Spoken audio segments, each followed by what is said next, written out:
कहानी की शुरुआत होती है हान किकी से, जो पूरे 5 साल बाद विदेश में रहने के बाद अपने घर वापस लौटी है।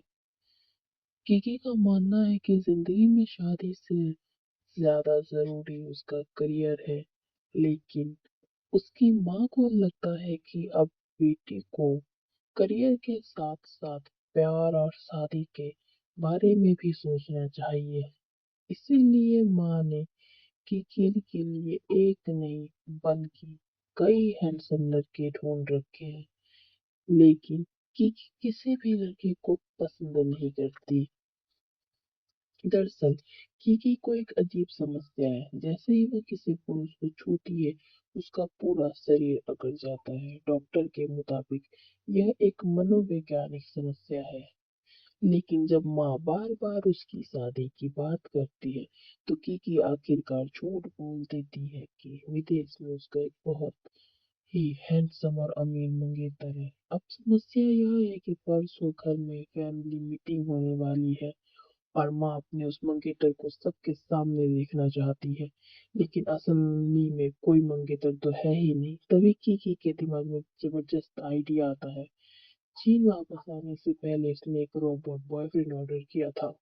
कीकी सोचती है कि क्यों न इसी रोबोट को अपना नकली मंगेतर बनाकर परिवार के सामने पेश कर दिया जाए, लेकिन उसे नहीं पता कि यह रोबोट आगे चलकर उसकी जिंदगी ही बदलने वाला है।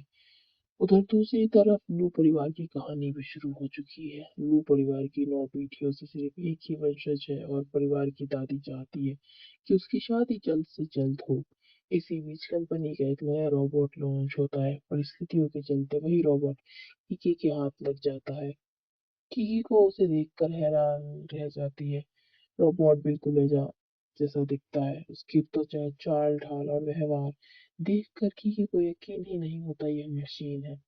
वह रॉबर्ट को लव मोड एक्टिव करती है और यहीं से कहानी में असल मजा शुरू होता है। कीको रोबोट बेहद हैंडसम आज्ञाकारी का उसे मन लगता है। वह मन ही मन सोचती है कि अगर यह सच में इंसान हो तो शायद वह इससे प्यार कर बैठती।